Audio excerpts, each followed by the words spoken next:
Quoi de neuf, femme? Bienvenue à un autre chapitre effrayant.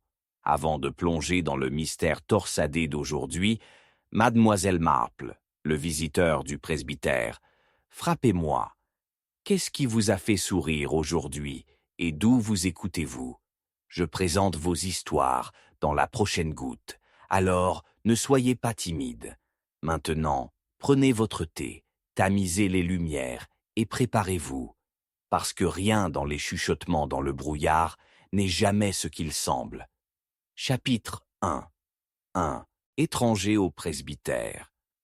La pluie a fixé contre les fenêtres du presbytère à St. Mary Mead, un rythme doux qui démentait la tension s'accumulant dans ses murs. Mademoiselle Marple, perchée dans sa chaise préférée à côté du feu, tricote une couverture en laine bleu vif lorsqu'un coup pointu résonnait dans l'air, du soir encore.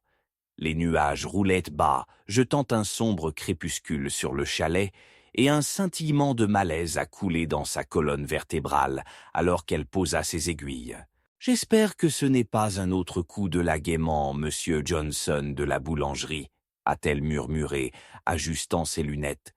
« Je ne peux vraiment plus supporter ces clichés de gingembre périmé. » Mais lorsque le révérend Julian Harris a ouvert la porte, la curiosité de Mademoiselle Marple a piqué. Debout dans l'embrasure de la porte était un grand étranger aux cheveux frappants, lissé en arrière pour révéler une mâchoire ciselée. Son manteau sur mesure scintillait de gouttes de pluie, et ses yeux scintillaient d'un mélange troublant de charme et d'énigme. Il s'inclina légèrement, un geste courtois qui semblait presque pratiqué. « Bonsoir, dit-il, sa voix lisse en soie. Je suis Edward Langston. J'espère que je ne suis pas à l'idée que je ne m'introduise pas. Pas du tout. » Le vicaire enthousiasme, sa fatigue oubliée. « J'apprécie toujours une bonne visite. S'il vous plaît, entrez. Vous allez prendre votre mort sous cette pluie. » Alors qu'Édouard entrait dans la chaleur du presbytère, Mademoiselle Marple l'a observé avec un vif intérêt. Il y avait quelque chose dans la façon dont il se tenait, une confiance trempée avec un air de secret, comme une œuvre d'art rare, délibérément cachée des yeux indiscrets. Elle pouvait sentir la tension dans la pièce, le genre qui tourbillonnait autour des mots non divisés et des motifs cachés. « Je venais de passer », a expliqué Edward, posant un petit boîtier en cuir, « et je suis tombé sur ce charmant petit village. Votre presbytère a attiré mon attention. Et, eh bien, j'ai toujours aimé des endroits pittoresques. » Mademoiselle Marple a offert un doux sourire, son esprit course avec des questions. Avec un extérieur aussi poli, quel type de secret était caché sous la façade de cet étranger? Elle jeta un coup d'œil au vicaire, qui était en quelque sorte fasciné, une lueur d'admiration illuminant ses traits. « Je dois l'admettre, » a poursuivi Edward, « que je suis venu à St. Mary Mead lors d'une course personnelle. Je connaissais une fois une lady, Cressida Wilkins, une femme formidable de ce village. Je suis venu pour rendre hommage et recueillir des informations. » Ah, Lady Cressida, un nom qui a porté avec lui des chuchotements de vieilles querelles et de gloire fanée. Mademoiselle Marple avait bien connu la dame et se souvenait de sa langue pointue et de son esprit plus net. Dieu, la Lady Cressida est partie depuis un certain temps maintenant. Mais quelle course pourrait vous ramener à nous? S'enquit-elle, ses yeux se rétrécissant légèrement. Simplement un intérêt pour sa succession. J'espérais trouver des artefacts d'importance familiale, a-t-il déclaré, son ton décontracté. Peut-être un journal ou des souvenirs qui auraient pu être négligés. Le vicaire hocha la tête pensivement, mais Mademoiselle Marple n'est restée pas convaincue. Pourquoi un homme comme Edward Langston viendrait-il à St. Mary Mead pour de simples artefacts? Alors qu'Edward racontait des histoires du passé corrigé de Lady Cressida, l'esprit tranchant de Mademoiselle Marple a passé ses paroles, détectant les couches de vérité et de la tromperie sous le discours poli. L'horloge a coché presque inaperçue alors que le temps s'éloignait. Rejoignez-nous pour le dîner, a proposé le vicaire, prolongeant l'invitation comme s'il était un garçon passionné. Ah, je ne voudrais pas imposer. Component placement, a répondu Edward, bien que ses yeux scintillaient à la suggestion. Pas du tout. Nous aurons une soirée délicieuse, interdit mademoiselle Marple, et contre son meilleur jugement, elle a ressenti un scintillement d'intrigue envers l'homme. Alors que les trois s'installaient autour de la modeste table à manger, la tempête s'est intensifiée à l'extérieur, le vent hurlant, comme s'il essayait de partager des secrets avec ceux à l'intérieur. Au-dessus du poulet rôti et du pain fraîchement cuit au four, Edward a continué à tisser des histoires d'une tapisserie de charme, et les sens de mademoiselle Marple se sont affûtés alors qu'elle attrapait les écarts dans son récit. Je ne m'attendais pas à ce que la succession de Lady Cressida ait des reliques intéressantes, a-t-il fait remarquer, se penchant légèrement en avant. Je comprends que son fils, Lord Geoffrey, était tout à fait le personnage. Un homme de richesse avec un penchant pour les ennuis, oui. Le vicaire gloussa, rassuré par la familiarité du sujet. En effet, pauvre Geoffrey, il avait toujours une relation tumultueuse avec sa mère, ce qui a peut-être conduit à son exil éventuel du domaine. Mademoiselle Marple a remarqué le scintillement de l'émotion dans les yeux d'Edward, calculant l'intérêt, peut-être une teinte d'amertume. C'était subtil, presque imperceptible, mais elle se targuait de sa capacité à remarquer l'indéable. Exil? Cela semble assez grave. Qu'est-ce qui pourrait provoquer une telle réponse de Lady Cressida? Elle poussa doucement, son ton tissant la sincérité et la déviation. Edward s'éclaircit la gorge, sa mâchoire se resserrant. Les questions familiales peuvent être complexes, n'êtes-vous pas d'accord? Au fur et à mesure que la conversation changeait, mademoiselle Marple ne pouvait s'empêcher de se concentrer sur le comportement d'Edward. Il a menti avec facilité, mais l'effort s'est révélé juste sous la surface, comme des fissures se formant silencieusement sur la chinoise fine. Après le dîner, avec la tempête qui faisait toujours rage contre les fenêtres, le vicaire s'est excusé pour s'occuper de quelques paroissiens qui s'étaient arrêtés. Au moment où il est parti, mademoiselle Marple a saisi sa chance. « J'espère que cela ne vous dérangera pas, mes enquêtes, monsieur Langston, a-t-elle commencé, sa voix stable. « Quoi, puis-je demander, votre relation avec Lady Cressida a-t-elle impliqué ?» L'étranger se raidit, le charme s'évaporait comme la brume un matin d'été. « Rien d'importance, vraiment, a-t-il dit, mais ses yeux se sont lancés dans le petit étui en cuir qu'il avait mis un côté lorsque vous entrez dans le presbytère. Ah, mais sûrement un jeune gentleman comme vous-même doit avoir quelque chose à partager, a-t-elle pressé. Son intuition à la conduite de ces questions. Les gens me surprennent souvent. Avec un moment éphémère de contemplation, il a ouvert l'affaire, révélant une série de vieilles lettres soigneusement empilées à l'intérieur. « Ce sont pour ma collection personnelle, a-t-il dit, avant d'en tirer un dans sa poche. Juste la correspondance que j'ai trouvée intéressante, c'est tout. » Le malaise a percuté Miss Marple. Elle se pencha plus près, sa voix s'adoucissant. « Ils pourraient révéler beaucoup s'ils sont connectés à la famille, non ?» Avec un éclair d'irritation, Edward rose, son plaquage craquant. « Vous semblez plutôt intéressée par les secrets des autres, mademoiselle Marple. Peut-être qu'un jour je découvrirai une partie de la vôtre. » Son cœur battait la course, mais son expression est restée composée, chaque conclusion qui clique en place dans son esprit. « Oh, je n'en ai pas à noter, » a-t-elle répondu, son défi calme le surprenant. « Cela reste à voir, » marmonna-t-il, regardant la porte, et juste comme ça, il se retira, laissant le presbytère dans un silence intense. Alors que mademoiselle Marple était assise au lendemain, les ombres de doute se courbèrent autour d'elle, attirant la tempête des pensées au poing. Qui était Edward Langston? Et qu'est-ce que cette lettre singulière en sa possession l'a-t-il enchevêtré? Avant qu'elle ne puisse réfléchir davantage, un cri étranglé a brisé la nuit. Un son, flottant à travers la pluie qui a laissé la tempête, qui a momentanément atténué. « Mon Dieu !» s'exclama-t-elle, se levant alors que le vicaire se précipitait dans la pièce, les yeux écarquillés. Qu'est-ce que c'était? Cela est venu du cimetière. Avec son cœur battant en tandem avec le tonnerre, mademoiselle Marple se tourna vers la porte, prête à affronter l'obscurité. Après tout, l'arrivée d'un étranger peut souvent être un prélude à une histoire indicible, et le récit ordonné de ce soir pourrait avoir commencé à se dérouler avec ce cri agonisé. Chapitre 2. Whispers in the Dark. Le lendemain matin, il est sorti morne et lourd, le genre de journée qui semblait porter la mélancolie de la veille, comme un linceul gris. Mademoiselle Marple se tenait près de sa fenêtre, regardant la pluie danser furieusement contre le verre. Malgré le temps tumultueux, un sentiment d'anticipation crépitait dans l'air. Le village de St. Mary Mead débordait de vie, se préparait à la fête du soir très attendue.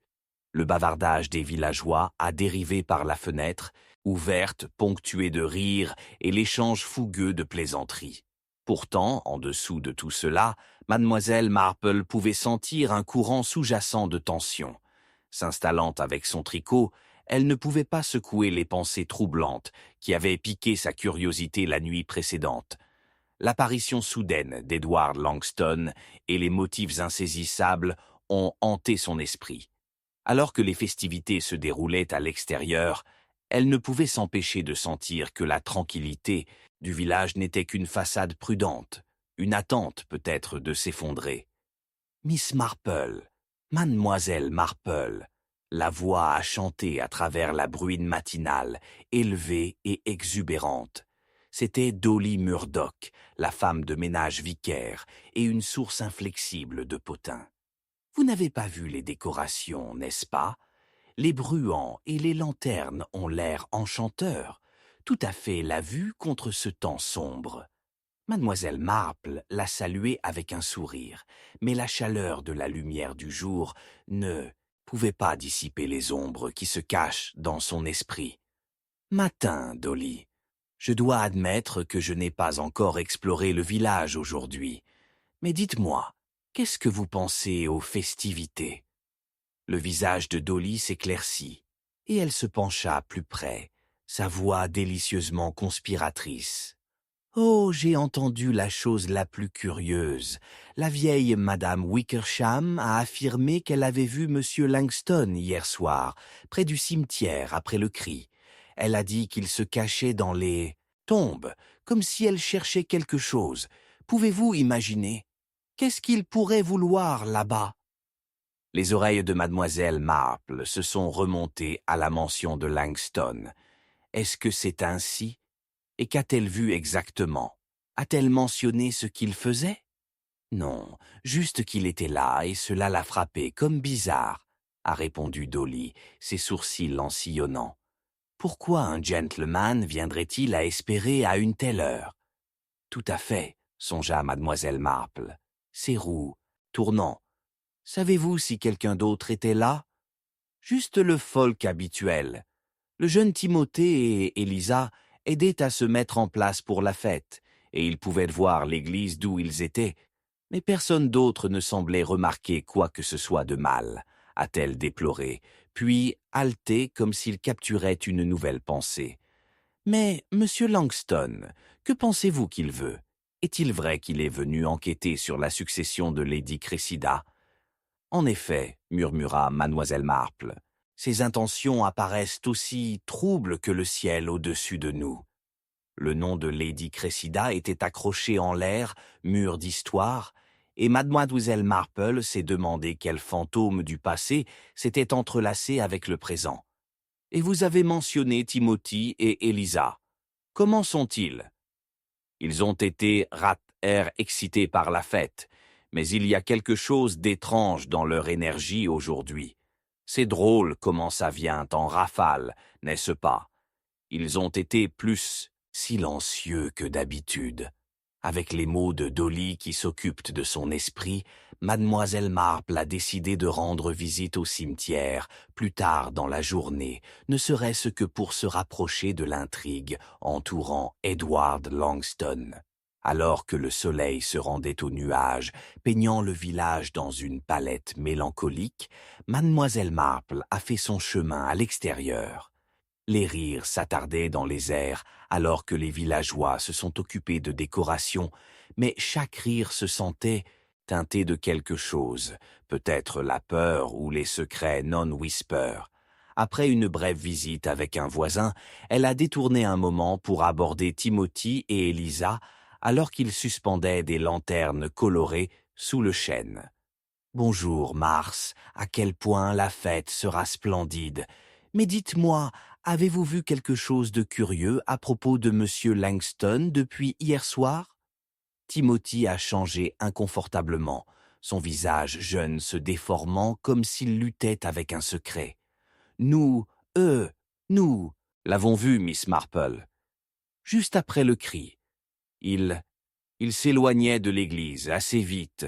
Je pensais qu'il avait l'air anxieux, peut-être.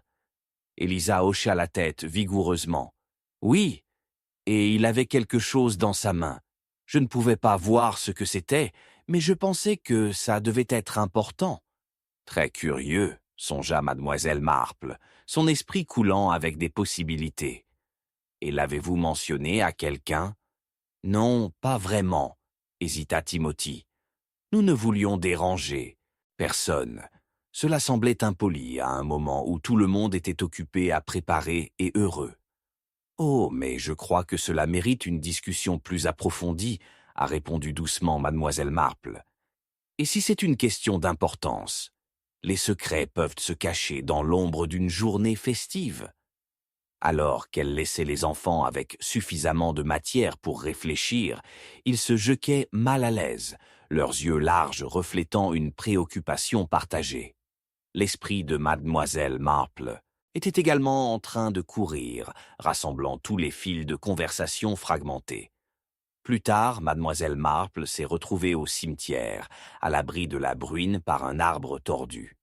Les pierres tombales tranquilles se tenaient solennellement, et elle a tracé ses doigts sur les inscriptions battues par les intempéries, à moitié au son lointain de célébration de la fête. Chaque nom lui a fait signe pour se rappeler les histoires qu'ils ont consacrées, destinées remplies de pertes, d'amour et de ressentiment. Il y avait quelque chose dans l'air épaississant avec la promesse de la révélation.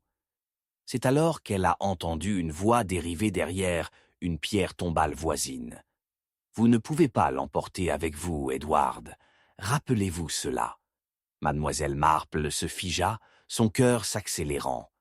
La voix crépitait de tension, un avertissement curt entrelacé avec une familiarité qu'elle ne pouvait pas tout à fait placer.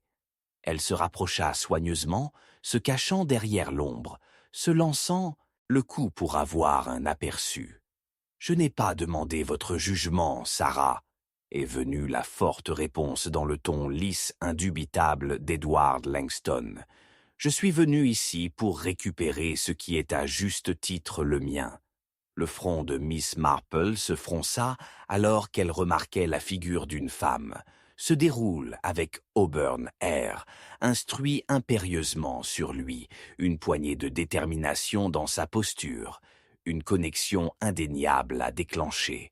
Sarah, du personnel du presbytère, a déduit de Mademoiselle Marple, sa mémoire se souvenant de conversations pressées sur ses fortes opinions sur la succession et l'héritage de Lady Cressida.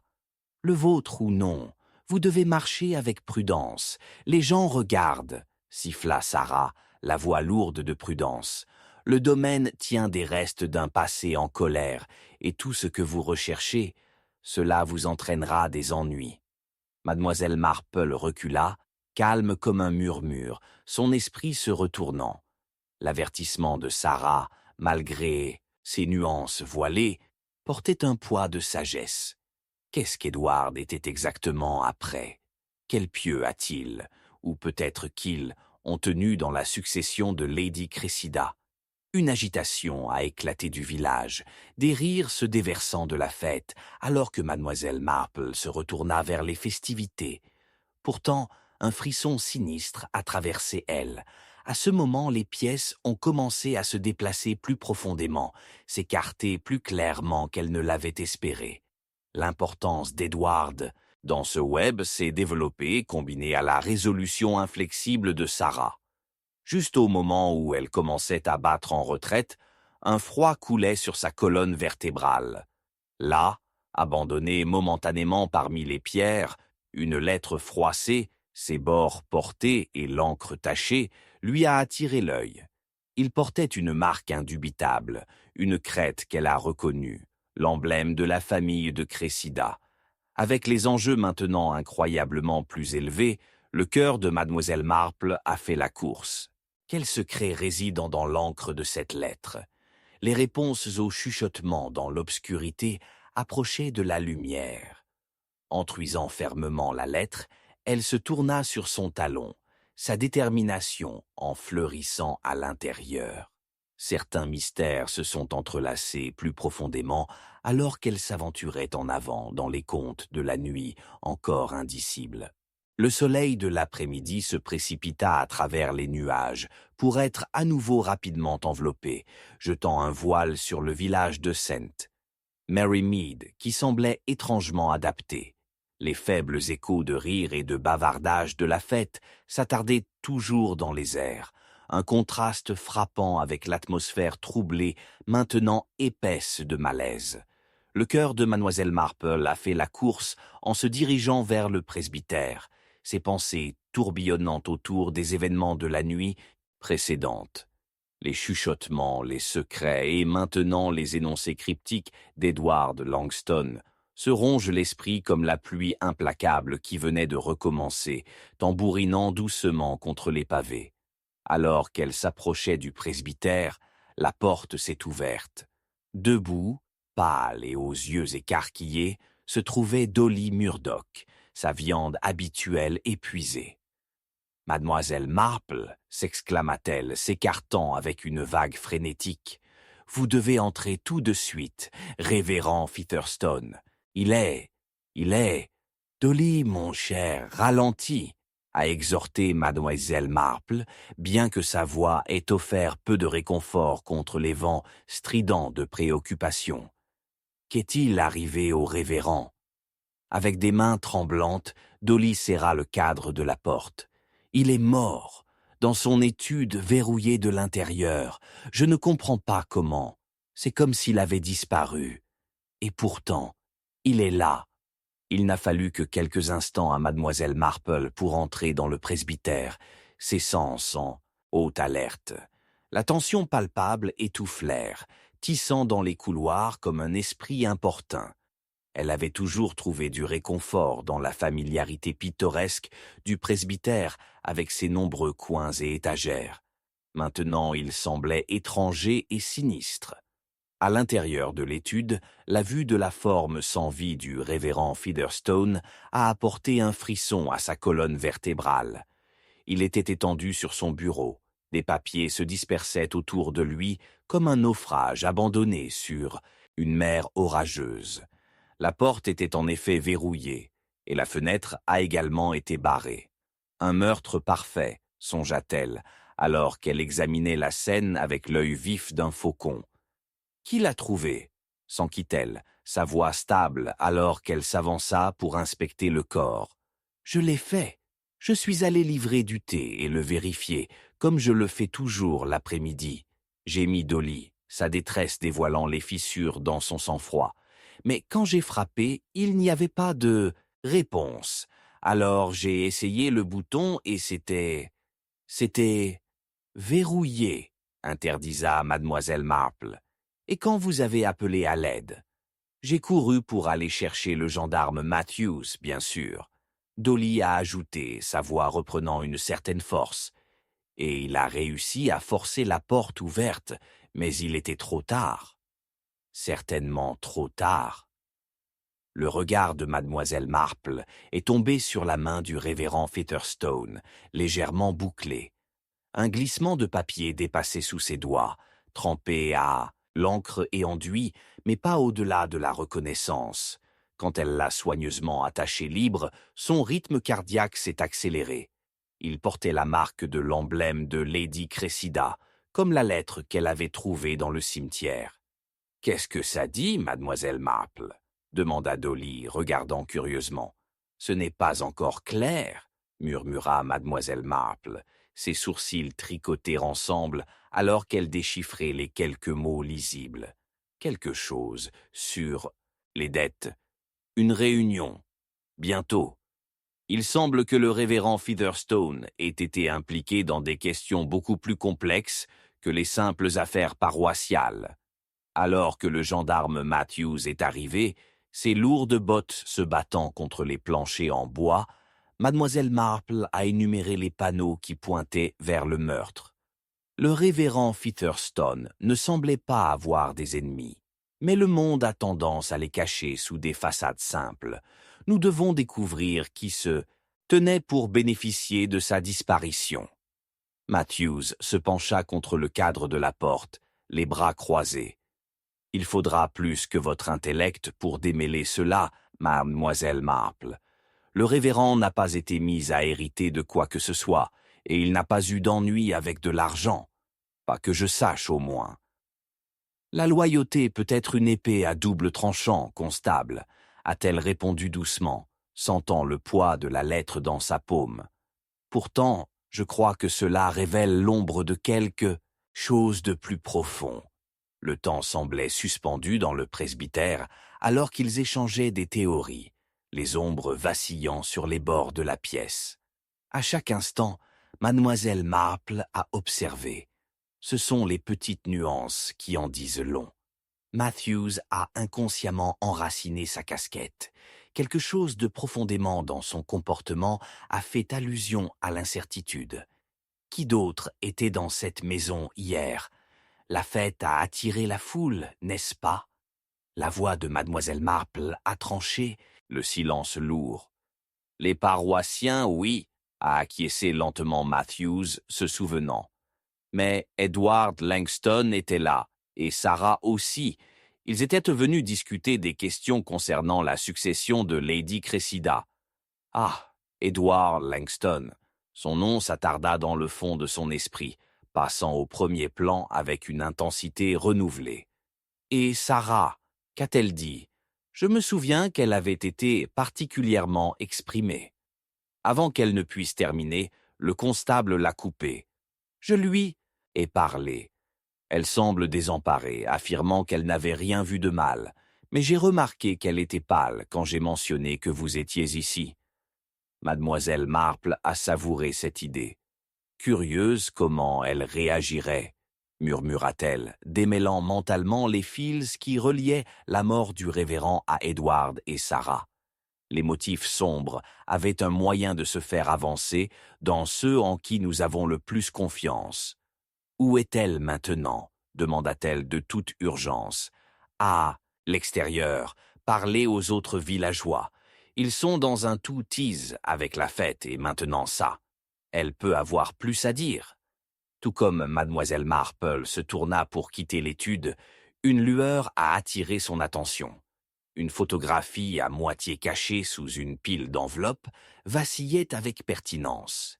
Alors qu'elle se rapprochait, son souffle a brièvement pris sa gorge. L'image représentait le révérend Featherstone, debout à côté de Lady Cressida. Leurs expressions étaient chaleureuses, mais quelque chose sous la surface bouclée sombre. Qui avait pris la photo? Il y a autre chose en jeu ici, constable, a-t-elle fait remarquer, glissant la lettre maculée et la photo dans sa poche. Je crains que cela ne nous amène à un réseau clandestin de secrets. La nuit n'attend personne, pas même dans la mort. Alors qu'elle se précipitait de le presbytère, mademoiselle Marple a senti la tempête se brasser non seulement dans le ciel ci-dessus, mais aussi au cœur du village. La fête promise avait cédé la place à une incertitude purpère, et l'esprit qui tenait autrefois les clés du passé était maintenant sans vie. À chaque étape, l'urgence est montée, un jeu secret se déplaçant avec la tension. Quelque part, quelqu'un connaissait la vérité, et mademoiselle Marple était déterminée à la détourner de l'ombre, une manière ou une autre. Chapitre 4. L'indice de beurre. La cuisine du presbytère, normalement un paradis de chaleur, était étrangement froid cet après-midi pluvieux. Mademoiselle Marple se tenait au seuil, la vapeur parfumée du pain fraîchement cuit en train de descendre habituellement dans l'air désormais ombragé par un froid troublant. La cuisine a été juxtaposée à l'immobilité sinistre de l'étude adjacente où se trouvait le corps du révérend Featherstone. Un souvenir de rire et de lumière ressemblait maintenant à un rêve, à lointain. Dolly a mentionné qu'il avait été vu pour la dernière fois ici, dans cette même pièce, marmonna mademoiselle Marple sous son souffle, entrant à l'intérieur. Le faible atmosphère de gouttes de pluie contre la fenêtre résonnait comme des chuchotements, chaque goutte résonnant avec les questions sans réponse qui tourmentaient son esprit. Elle a rapidement interrogé la salle, notant la planche à découper bien usée et les pots de conserve qui se trouvaient comme des sentinelles sur les étagères. Un lieu de vie maintenant teinté d'ombre, songea-t-elle, passant ses doigts le long du comptoir, retraçant la poussière de farine grise, comme un pinceau d'artiste anxieux. Alors que son regard balayait la pièce, quelque chose a attiré son attention. Une boîte en bois ornée au sommet de l'étagère de garde-manger, partiellement obscurcie par une nappe de dentelle poussiéreuse. Elle s'approcha avec prudence, ses instincts se piquant. Cela l'a frappée comme étrangement déplacée au milieu des ustensiles de cuisine banals. Chaque objet a un but. Peut-être que tous les objectifs ne sont pas innocents. Avec un cri de l'étagère, elle ouvrit la boîte, ses charnières protestant contre la rouille de la négligence. À l'intérieur, les papiers pliés gisaient comme des secrets oubliés depuis longtemps. Elle les a tenus délicatement, chaque pli croquant provoquant l'odeur de l'encre et peut-être des griefs passés. Alors qu'elle plongeait à travers les papiers, une enveloppe vert foncé a glissé des autres, son sceau emblématique de la crête de la famille de Lady Cressida. La pluie a commencé à battre plus fort contre les fenêtres, une symphonie de chaos résonnant avec ses pensées. En dépliant les limites, mademoiselle Marple ne pouvait pas secouer le sentiment qu'elle était sur le point de dénicher une importance grave. À l'intérieur, une lettre, usée mais lisible. Des lignes d'élégants écritures manuscrites se sont étendues à travers la page, révélant les détails des dettes impayées, les conversations tenues dans des tons étouffés et les mentions intrigantes de réunions clandestines prévues sous le couvert de l'obscurité. Intéressant, en effet, a-t-elle soufflé, rassemblant les fragments. Il a parlé de relations clandestines, de pactes secrets, impliquant non seulement le révérend, mais aussi ceux qui avaient été proches de la succession de Lady Cressida. Un nom saute, piquant sa conscience, Edward Langston. Que pourrait-il vouloir que ces mots exigés comme ceci soient échangés? Elle a tourné la page encore et encore, en parcourant tous les modèles familiers dans l'écriture manuscrite. Mais l'encre est restée obstinément muette, refusant de révéler le pouls émotionnel de son auteur. Soudain, la porte arrière s'ouvrit avec un épanouissement, et dans Sarah, ses cheveux auburn humides de la pluie. Surpris, mademoiselle Marple a rapidement repoussé la lettre dans son enveloppe, son cœur battant. Le malaise gravé à travers le visage d'Ara a raconté l'histoire avant que les mots ne puissent trouver leur chemin. « Mademoiselle Marple !» s'exclama-t-elle, sa voix un fil de tension serré. « Qu'est-ce que tu fais ici? Tu ne devrais pas être seule, pas maintenant. Le village est en bouleversement. » Mademoiselle Marple a maintenu son sang-froid, en train de reprendre la lettre avec prudence dans sa poche. « Oh, juste une petite enquête, chère Sarah. Une cuisine est un bon endroit pour rechercher des secrets. N'êtes-vous pas d'accord? Après tout, les repas et les souvenirs sont souvent entrelacés. » « Quel secret ?» Sarah interrompit, sa voix tombant sur un sifflement. Vous ne devez pas faire le tour. Les gens pourraient simplement trouver que vous en savez trop pour votre propre bien. Vois-je vivre dans la peur de la connaissance? Mademoiselle Marple a répondu à la légère, bien que ses yeux entravaient avec Sarah avec une sensibilisation aiguë. Les connaissances peuvent souvent éclairer les coins sombres où les ombres se cachent. Le décès du révérend a mis les questions à la lumière et vous devriez en savoir plus que la plupart, compte tenu de votre position ici. Sarah pressa ses lèvres ensemble, conflit tourbillonnant dans ses yeux. Il était un homme bon, très peu ont compris les charges qu'il portait. Parfois les secrets sont meilleurs lorsqu'ils sont cachés. Peut-être, répondit Miss Marple pensivement en repliant les mains. Et pourtant il semble qu'il y ait des couches sur cette glace, et elle commence à se fissurer.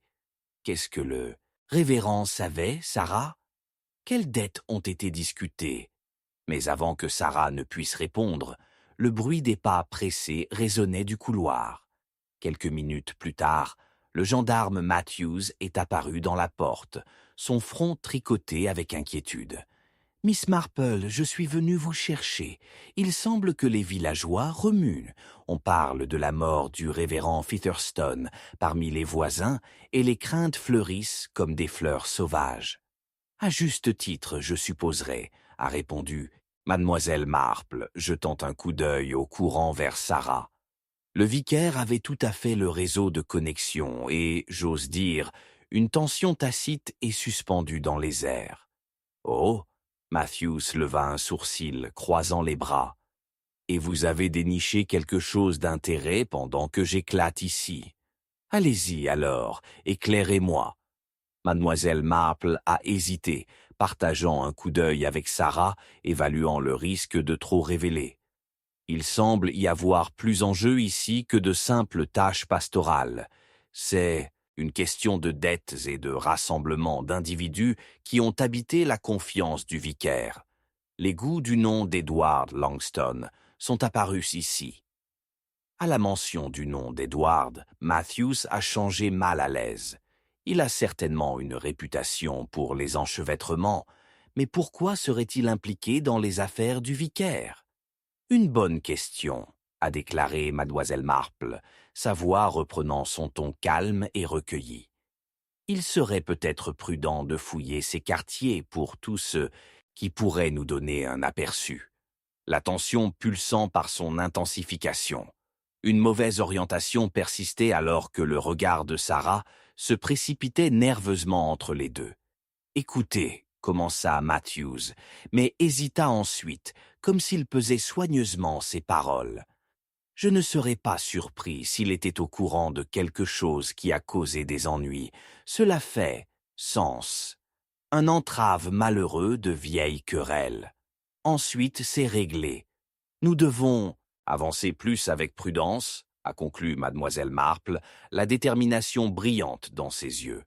Une chose est claire, la mort du révérend n'est que le début. L'héritage de Lady Cressida peut être une vigne tentaculaire de secrets et de mensonges. Nous devons le permettre une boucle à la fois. Sarah jette un coup d'œil furtif sur mademoiselle Marple, empêchée d'un mélange de préoccupation et d'inquiétude. Faites juste attention, voulez-vous? Parfois, la connaissance bénit, mais parfois elle brûle. Alors que la pluie battait sans relâche le toit, mademoiselle Marple a senti le poids d'une vérité invisible se cachant dans l'ombre, attendant d'être découverte, et il ne faudrait pas longtemps avant que l'un d'eux ne trébuche sur les braises de feu cachées sous les cendres. Avec la perspective d'un plongeon plus profond dans ce mystère scintillant comme des gouttes de pluie attrapant la lumière, elle ne pouvait qu'espérer que le chemin mènerait à des réponses plutôt qu'à une disparition. Mais alors qu'elle jetait un coup d'œil dans le village imbibé de pluie, au-delà du presbytère, elle ne pouvait pas secouer la conviction que les chuchotements doux du passé entreraient bientôt en collision avec explosage avec le présent. En effet, dans la cuisine du presbytère reposait un indice prêt à tout changer. Chapitre 5. la volonté manquante. La pluie est tombée avec une fureur implacable, trempant les rues pavées de sang. Mary Mead dans une feuille de réflexion chatoyante. Mademoiselle Marple, son parapluie raisonnable fournissant à peine un abri adéquat, a navigué sur le chemin sinueux vers le presbytère du révérend Featherstone, son esprit inondé de pensées sur le réseau de relations enchevêtrées qui entourait maintenant la succession du pasteur. Les chuchotements d'un testament contesté avaient commencé à circuler comme des nuages de tempête prêts à éclater dans un tumulte. S'approchant de la porte, elle s'arrêta, regardant les yeux vers les fenêtres en verre au plomb de la cuisine, où la lumière clignote chaleureusement sur la toile de fond orageuse. C'était étrange de penser que derrière des murs aussi familiers ne se trouvaient pas seulement de bons souvenirs et des repas chauds, mais maintenant un courant sous-jacent de troubles, menaçant de tout saper. Le moindre souvenir du rire résonnait dans ses oreilles, remplacé par la sinistre réalité de la perte et de l'ambiguïté. « Mademoiselle Marple !» Une voix appelait, interrompant sa rêverie. C'était Sarah, trempée et essoufflée, s'était précipitée pour la trouver. « Vous ne devriez pas vous promener ici seule, rien ne peut en provenir. » Mademoiselle Marple sourit doucement, son esprit course avec les implications de l'arrivée soudaine de Sarah. « Oh, ma chère Sarah, je contemplais juste le presbytère. Dis-moi, avez-vous entendu les dernières personnes sur la volonté ? Les villageois semblent convaincus qu'il y a quelque chose d'assez scandaleux en cours. » Sarah se déplaça nerveusement, ses cheveux auburn s'accrochant à son front. « Rumeur, mademoiselle Marple. Vous savez comment ils tissent des histoires, souvent plus frappantes que les faits. Mais, hésita-t-elle, son regard se précipitant vers la porte de la cuisine, où l'air fredonna avec une énergie anxieuse. « Dis-moi, » a exhorté mademoiselle Marple, entrant à l'intérieur et en train de passer son parapluie, humide, son cœur battant avec anticipation. La chaleur de la cuisine l'a enveloppé, mais même cela semblait entaché par la tension. « La volonté, c'est censé être plutôt généreux, » a déclaré Sarah en se tortillant les mains. « Beaucoup iraient à la charité de Lady Cressida, mais il y a ceux qui risquent de perdre leurs moyens de subsistance. Edward Langston parmi eux. »« Ah, Edward, » songea mademoiselle Marple. Le nom se reproduit comme un travail sur cette histoire déroutante. Qu'attendait-il ? Exactement dans cette affaire désordonnée avec le testament, le vicaire a proposé d'aider Édouard à sortir d'une terrible dette, a révélé Sarah, un léger rougissement rampant sur ses joues. Il avait une entreprise sordide et le révérend agissait souvent comme son confident. Mademoiselle Marple acquiesça pensivement, les pièces du puzzle commençant à se mettre en place. Et qu'en est-il des autres ? Il y en a sûrement d'autres qui pourraient se sentir lésés. La succession de la dame aurait attiré pas mal d'attention. Sarah se mordit la lèvre, ses yeux brillant avec appréhension. Il y a des chuchotements. Certains disent que d'autres ont estimé qu'ils avaient une revendication au domaine. Les vieux amis de Lady Cressida, qui auraient pu fournir à leur famille si les choses avaient disparu différemment. Leur conversation a été interrompue par un coup soudain de la salle adjacente. Belle. Les femmes ont échangé des regards alarmés avant que mademoiselle Marple ne se dirige rapidement vers le son intuition criant qu'une sorte de confrontation était à portée de main. La porte s'ouvrit, révélant le gendarme Matthews, son manteau dégoulinant de la pluie, flanqué d'un Edward Langston au visage pâle, sensiblement pâle. Sa présence a assombri l'atmosphère chaude, ajoutant un courant de tension sous-jacent qui s'est affronté avec les parfums accueillants de la cuisson du pain et des ragoûts épicés. « Ah, mademoiselle Marple !»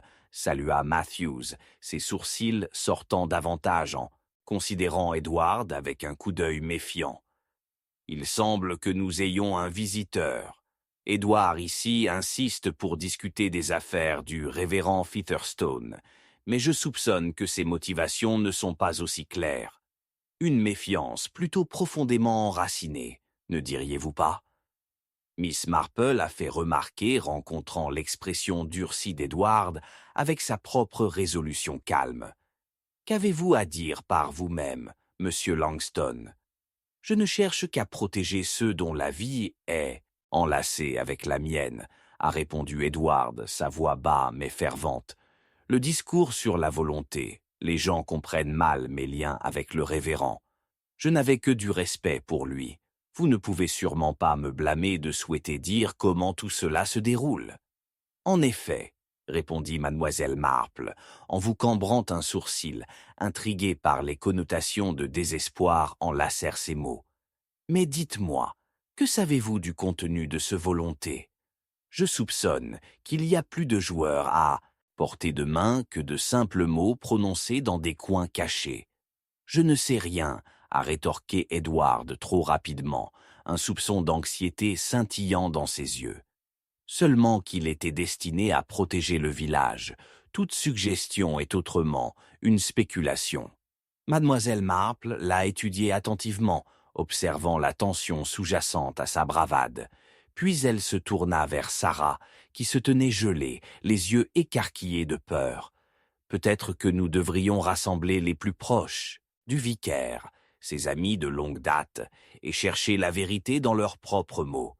Chacun peut faire la lumière sur les ombres qui se cachent autour des affaires du vicaire.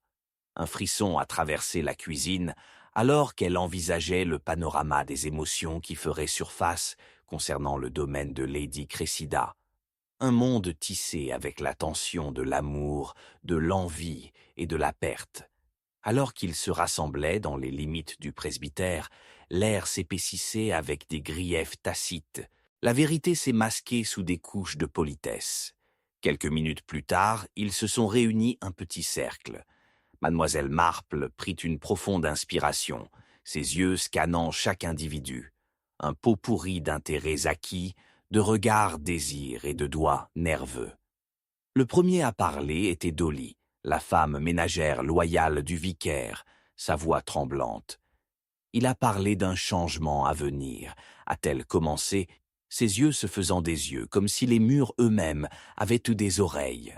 Quelque chose à propos d'un organisme de bienfaisance et certains débiteurs qui l'aidaient, mais les détails étaient troubles. Ensuite, Agnès, le paroissien de longue date du vicaire, il garda les choses près de sa poitrine, lâcha-t-elle, ses doigts serrant son collier de perles. Trop de charité a tendance à nuire le jugement, si vous attrapez ma dérive. Et tout le monde n'en a pas bénéficié. Comme Hic H a parlé, mademoiselle Marple a reconstitué une brillante mosaïque d'histoires partagées, trouvant des liens avec l'ombre omniprésente d'Edward qui s'attardait sur le domaine. Le montage d'urgence en elle s'est exprimé, ce qui l'a incité à explorer plus profondément la question. Mais le vicaire pourrait-il jamais être accusé d'actes répréhensibles? Matthews s'est aventuré avec prudence, se déplaçant inconfortablement, alors que des regards tournaient dans la pièce. Il semblait un homme bon, au-dessus du reproche. Peut-être trop bien, murmura mademoiselle Marple, ses yeux atterrissant fermement sur Edward Langston. Chaque sentiment ici peut ne pas supporter la vérité de tout cela, mais il y a sûrement un indice au milieu de cette appréhension. Mais avant qu'elle ne puisse guider la discussion plus loin, un coup fort a interrompu leur sort.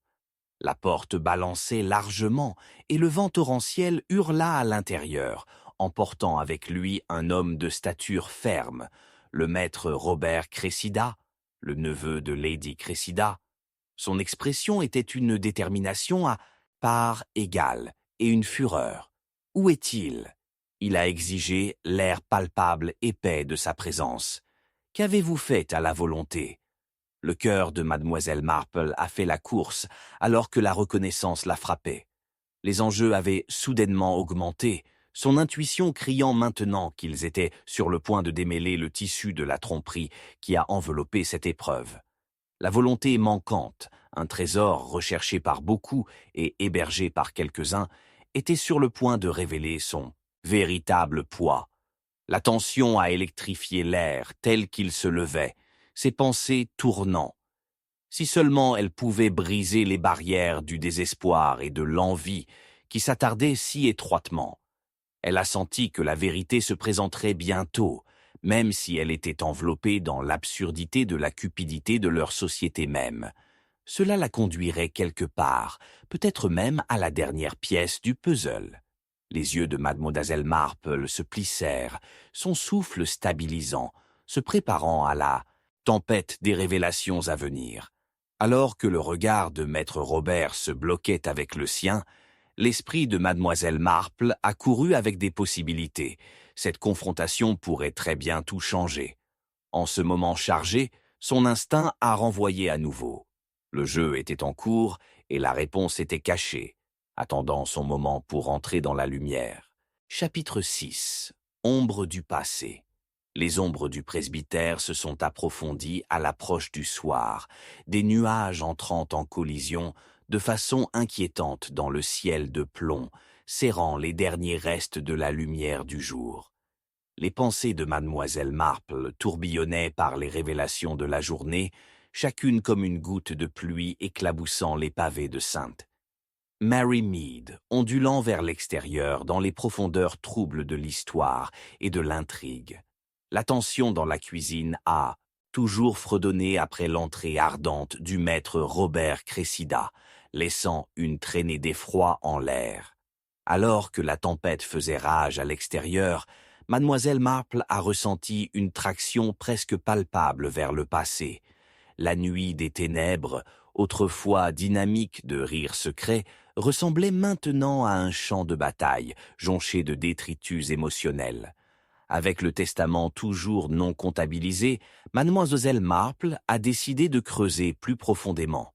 Ses instincts lui ont dit que la mort du révérend Featherstone était liée à une chaîne d'événements qui s'étendait bien au-delà des différends d'aujourd'hui. Elle avait un esprit comme une toile, tournant et tissant des récits jusqu'à ce que la vérité se tient, austère et indéniable, au centre.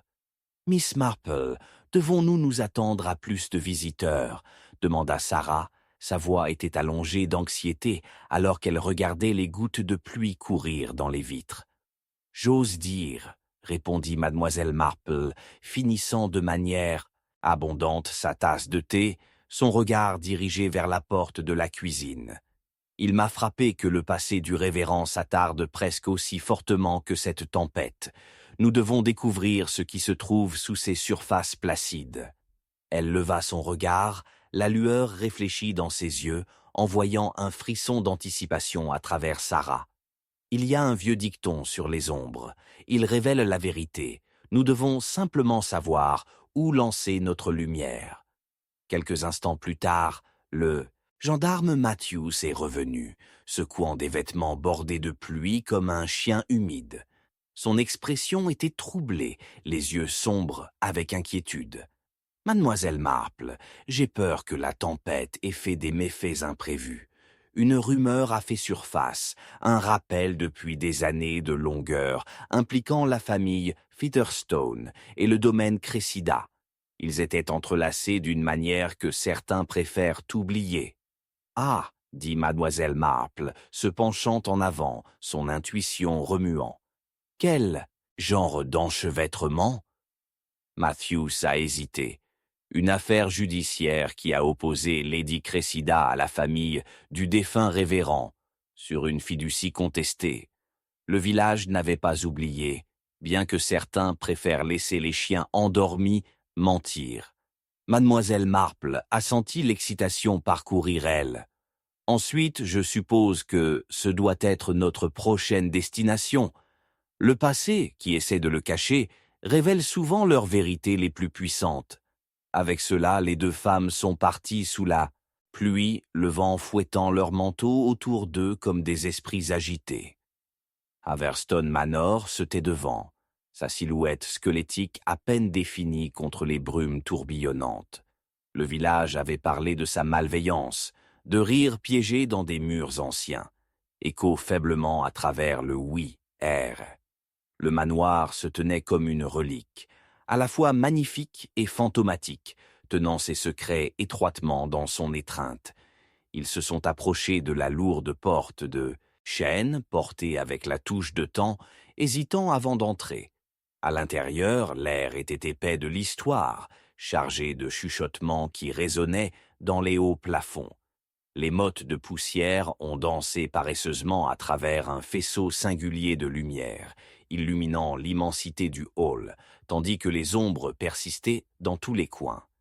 Alors qu'ils erraient prudemment à travers les pièces caverneuses, ornées de rideaux lourds et de bois foncé, Mademoiselle Marple a gardé les yeux, ouverts pour des signes de vie, des voix qui valideraient les rumeurs qui bourdonnaient dans le domaine. Elle a ouvert la voie à une petite étude, son bureau en chêne, encombré de papiers, qui parlait de transactions, de lettres qui pourraient contenir des clés aux révélations. Mademoiselle Marple, regarde ici, s'exclama Sarah, fouillant à travers un tiroir fané. Elle a produit un vieux grand livre, les pages jaunies d'âge et remplies de scripts élégants et fluides. Mademoiselle Marple se pencha plus près pour l'examiner, sa course d'esprit. Ce sont des dossiers de la succession, devises, des prêts, même de la correspondance avec le révérend Featherstone. Regardez ici, un prêt qui lui a fait l'année de la mort de Lady Cressida. Son cœur s'accélère alors qu'elle traçait ses doigts sur l'égardage d'élégants mais araignées. Un filigrane délicat qui semblait connecté à la même famille avec laquelle elle était dangereusement empêchée maintenant. Voyez-vous cela, Sarah? William Featherstone. Cela pourrait être le lien dont nous avons besoin, le domaine auquel il a emprunté, et qui d'autre a signé? Là, il y a un nom. La voix de Sarah vacilla, mais l'encre est floue par le temps. Mademoiselle Marple a tourné la page, l'urgence poussant dans sa poitrine. Si je ne me trompe pas, cette note semble faire référence à un accord caché, une fiducie formée pour la charité de Lady Cressida, qui aurait pu être plus sur le chantage que la bienveillance. Elle se pencha en arrière, l'esprit plus net que jamais. La respiration respiratoire du temps à l'extérieur semblait un simple écho contre le rythme cardiaque tonnerre d'un mystère croissant. Avant qu'elle ne puisse articuler sa pensée suivante, une douce bagarre retentit derrière eux. Surpris, ils se sont tournés pour trouver nul autre que Edward Langston, se cachant dans l'embrasure de la porte, sa pâleur fantomatique sur fond. « Écoute maintenant, monsieur Langston. » Mademoiselle Marple a fait remarquer froidement, bien qu'elle ait senti un changement en lui.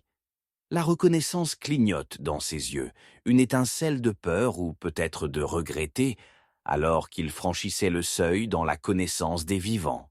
« J'avais mes raisons, a-t-il répondu tranquillement. Mais je ne soupçonnais pas que vous le trouveriez ici. Ce grand livre, ce n'est pas censé découvrir. Ah, mais le découvriront. Le passé est rarement aussi mort que nous l'espérons, l'a-t-elle défié, tenant son regard stable. Parlez-moi de cette confiance, Edward, et quels autres liens cette succession pourrait avoir avec vos dettes? Sa résolution vacilla visiblement. Vous ne savez rien de ce qui s'est passé entre nos familles il y a toutes ces années. Tout pointe pour ruiner pour ceux qui creusent trop profondément. Mademoiselle Marple a senti la charge électrique dans le hors-houm, renforcée par leur résolution collective, poussant avec le tonnerre à l'extérieur. Ce qui m'intrigue, monsieur Langston, c'est que vos actions crient la contrition. Je soupçonne que vous aussi vous avez déniché encore plus que vous ne le souhaitez. La pluie est fortement tombée contre les fenêtres, le son imprégné d'un sentiment d'urgence et de pressentiment. Alors que la tension s'étendait, les instincts de Mademoiselle Marple ont crié qu'ils étaient de proches, une révélation pulsée dans l'air comme statique avant une tempête. « Rencontrez-moi ici demain, à la lumière du jour », lui a-t-elle déclaré, sa voix stable, car sous ces ombres du passé, la vérité attend d'être découverte. Alors qu'Edward se retirait, Sarah leva les yeux vers mademoiselle Marple, l'admiration scintillante dans ses yeux. « Vous l'avez senti, n'est-ce pas? Nous sommes au bord de quelque chose de monumental, n'est-ce pas ?» Les yeux brillants, mademoiselle Marple hocha la tête. « En effet, et si les nuages se brisent, peut-être que les trésors cachés dans ce grand livre illumineront les ombres qui calent ce village. » Illuminant finalement les fils d'innocence et de culpabilité entrelacés. Et, alors que la tempête a continué à rage toute la nuit, la tempête des révélations se prépare à Haverstone Manor, promettant de déchaîner sur les villageois sans méfiance les horreurs et les vérités enfouies depuis longtemps. Avec l'instinct la guidant, mademoiselle Marple a senti le souffle du destin résonner doucement parmi les échos d'hier, prêt à se dévoiler. Chapitre 7. Alibi fracturé. Le lendemain matin, la pluie s'était terminée à une douce bruine, jetant une brillance en argent sur le village idyllique de St. Mary Mead. Pourtant, sous sa façade pittoresque, une turbulence profonde a été ouverte, car Miss Marple avait passé la nuit à assembler les fils effilochés de la spéculation et de la tromperie entourant la disparition prématurée du révérend Featherstone. L'air était lourd de vérités tacites, et elle a senti qu'il était temps de faire face aux suspects précédents dans la faible lumière du jour, où les ombres de leur alibi pouvaient être plus facilement rejetées. Tirant son manteau étroitement autour d'elle contre le froid, mademoiselle Marple a rassemblé ses notes et s'est dirigée vers la salle du village, où elle assemblait toutes les personnes emmêlées dans le réseau de suspicion. Le gendarme Matthews se tenait près de l'entrée, les yeux passant dans le brouillard tôt le matin, avec une expression sérieuse qui portait un soupçon d'inquiétude. « Mademoiselle Marple, a-t-il dit, dissimulant à peine son appréhension. Êtes-vous sûre qu'il est sage de rassembler tout le monde comme ça ?» Mademoiselle Marple sourit chaleureusement, son comportement stable malgré le poids de l'enquête qui se profile. « Constable, la vérité se révèle souvent comme une créature timide. Elle s'enfuit timidement des ombres jusqu'à ce que la lumière perdra hardiment. J'ai l'intention de briller cette lumière aujourd'hui. » La salle elle-même était une structure pittoresque, ses murs superposés avec les échos des réunions passées et les chuchotements du mécontentement. Un par un, ils ont déposé en place. Le maître Robert Cressida est venu en premier, le front sortant de frustration, un papier serré étroitement à la main, suivi de près par Edward Langston, dont la pâleur semblait encore plus prononcée ce matin. Il a changé mal à l'aise, un homme à l'aube de la confession, mais à peur de la profondeur de ses propres mots. Sarah, le compagnon diligent de mademoiselle Marple, s'installa dans une chaise à l'arrière, large et observatrice. Alors que la pièce se remplissait d'une tension électrique, mademoiselle Marple rose, son regard balayant le groupe.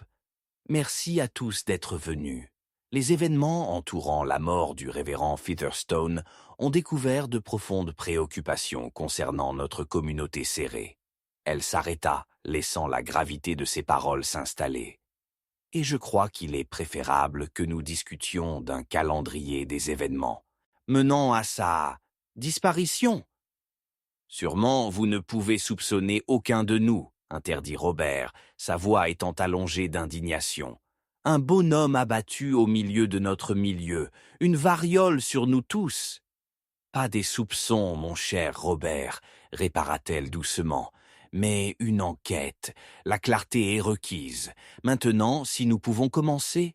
À contre-cœur, ils ont commencé à raconter leur sort dans la nuit de la mort du révérend Featherstone.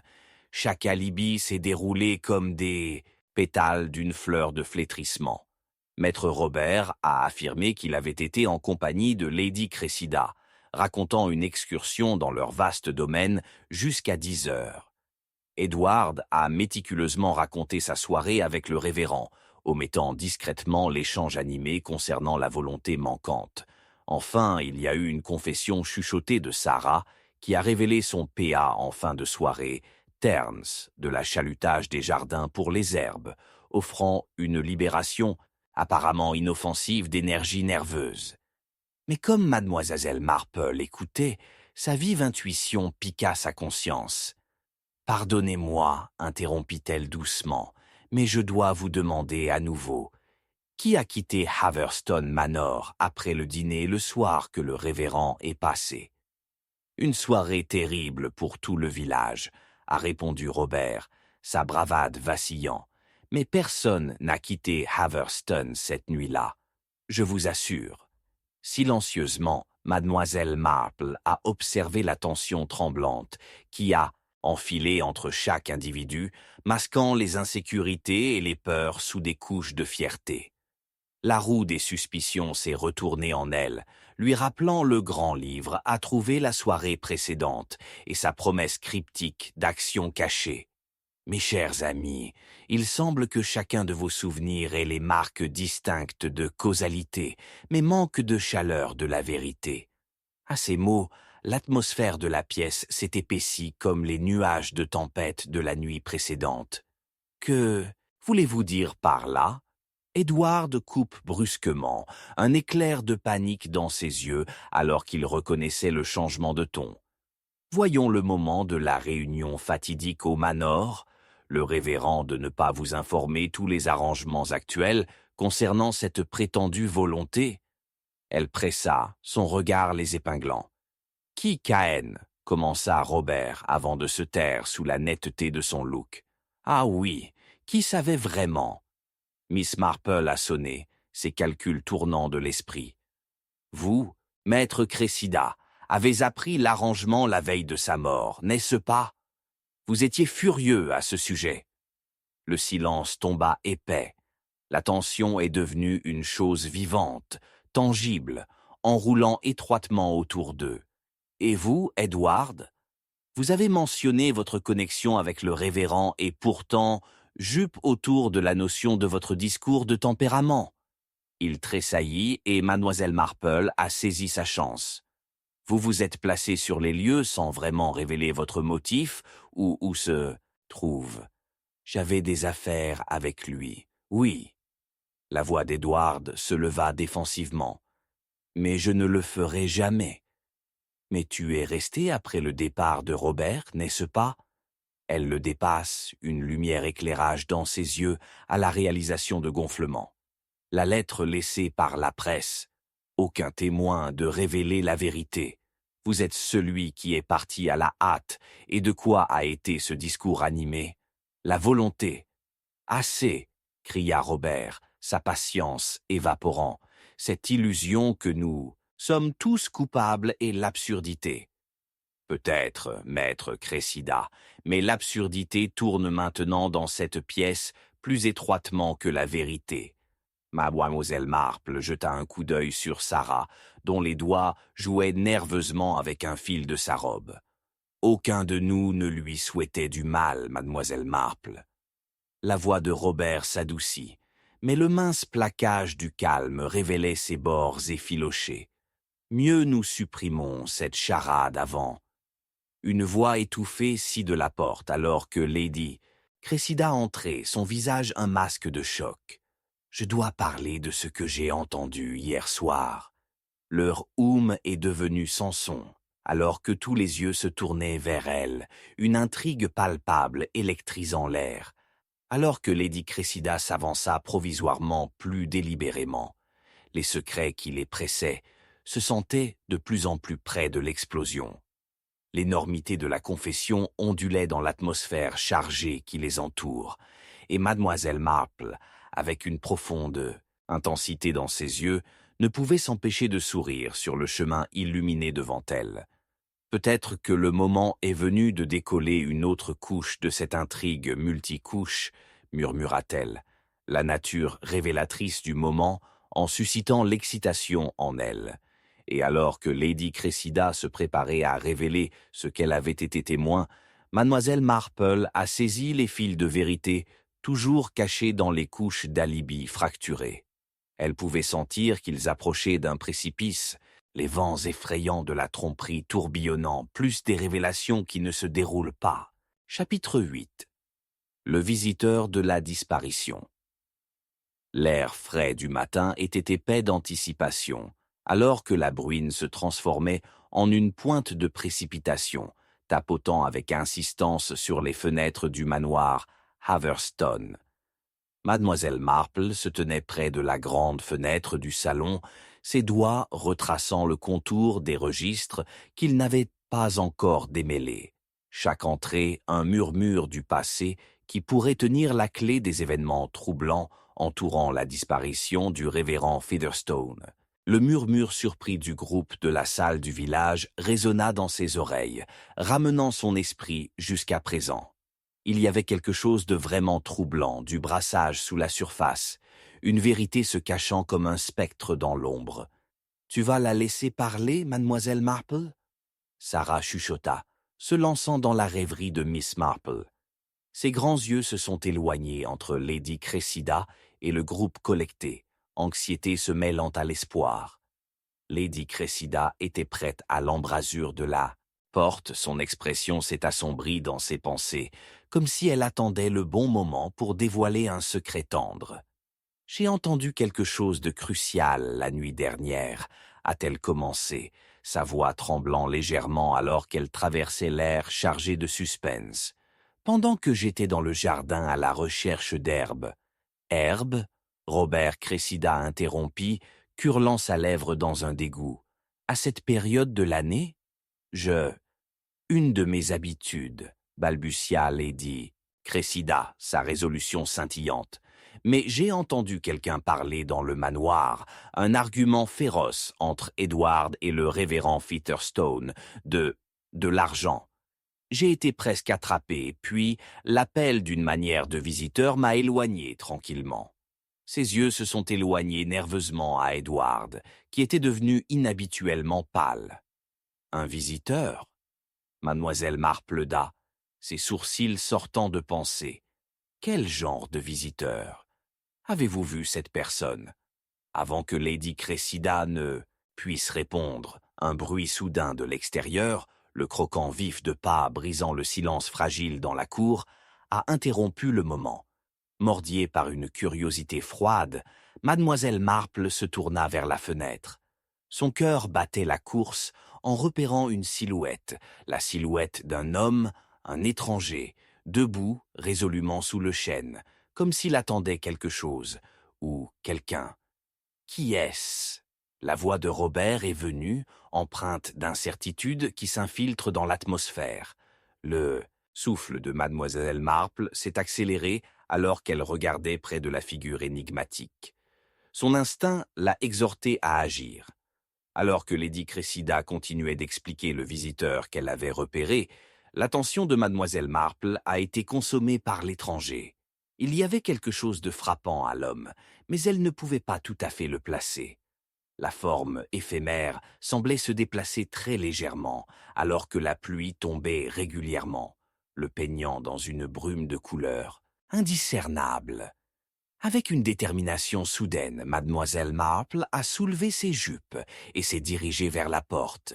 « Excusez-moi, » dit-elle doucement, l'urgence se levant en elle. « Je dois voir qui est cette personne. »« Madame Marple, tu ne devrais pas, » a averti Robert, mais elle se lançait déjà sur le chemin humide, ses pensées courirent.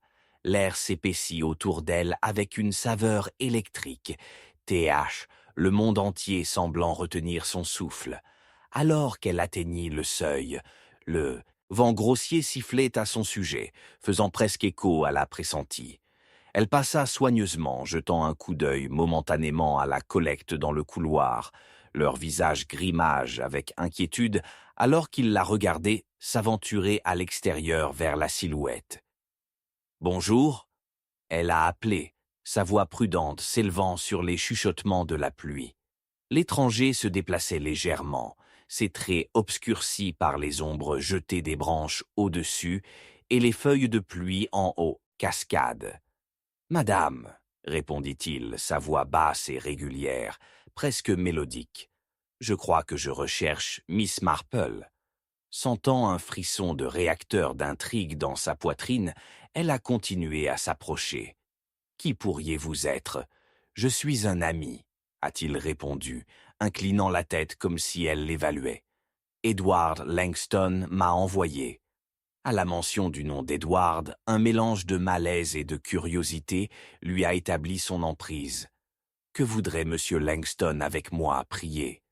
Elle a continué. Chaque once de son observation prudente se concentre sur lui. « L'urgence !» a déclaré l'étranger succinctement, avant de regarder nerveusement son épaule, comme s'il n'était pas entièrement à l'aise d'être dans la tempête. « Nous avons beaucoup à discuter, beaucoup que les autres ne devraient pas entendre, mais je ne peux pas m'attarder longtemps. Je crains. » Il s'arrêta soudainement, des expressions prenant en œuvre ses traits, comme s'il pesait une décision centrale. Mademoiselle Marple a remarqué les scintilleurs rapides dans son regard, la tension dans son front. Peur ? Pourquoi peur ? Elle pressa, son cœur martelant régulièrement. Juste, sans préparation. J'ai besoin de l'assurance que vous comprendrez. Il pivota légèrement, révélant des indices d'une disposition nerveuse. Si je souhaite partager ce que je sais, je dois avoir confiance que vous écouterez bien. Je vous assure que je suis un confident pour de nombreux secrets de ce village, a déclaré Miss Marple fermement, tentant de lier le gouffre de méfiance. Comme pour être contraint par un fil caché, elle faisait signe vers la sécurité du manoir, espérant le tirer des éléments déchaînés. Entrer à l'intérieur.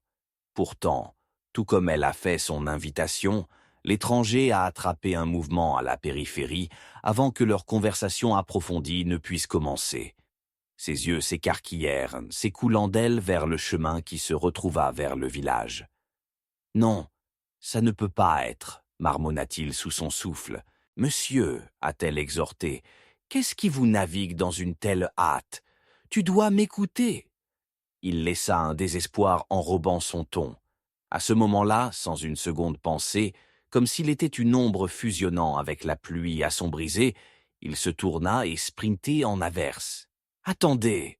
Miss Marple a crié, sa voix avalée par les vents féroces, alors qu'il disparaissait dans les feuilles de pluie incessantes, ne laissant que le bruit de la tempête qui s'écrase derrière lui. La course de cœur et une appréhension troublante agrippant son cœur, elle se tenait au seuil. Qu'est-ce qui venait de se passer ? L'étranger particulier avait disparu, glissé à travers les doigts du destin, comme tant de secrets tenus de près dans les plis de l'existence. Alors que les gouttelettes coulaient sur son visage, se mêlant à l'incrédulité nageante en elle, elle sentit l'urgence gonfler dans sa poitrine.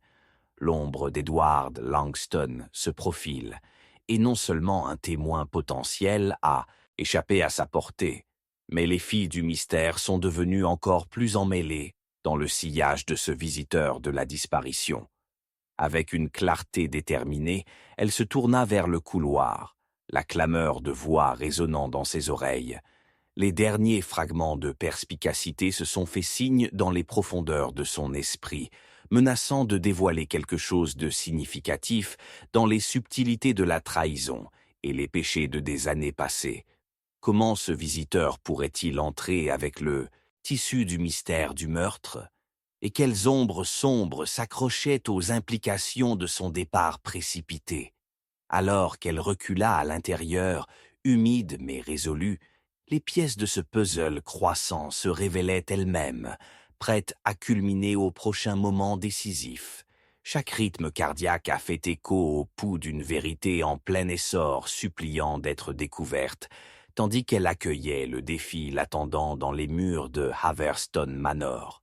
La tournure des événements s'était intensifiée, la tâche du sort s'est entrelacée plus étroitement que jamais, et elle savait que la découverte l'amènerait plus près de démêler le web mortel obscurci dans des échos sombres du passé.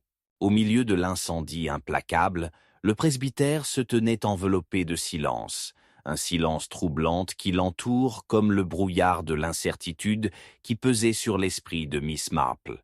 La soirée a promis une tempête non seulement de la nature, mais des émotions prêtes à éclater, alors que les personnages se sont arrêtés dans la toile de mystère, réunis pour ce qu'elle avait surnommé une convention finale. Alors que les bougies scintillaient contre les murs humides et grinçants, la tension oppressive à l'intérieur de la pièce était palpable. Il a pincé ses talons comme la pluie rapide à l'extérieur.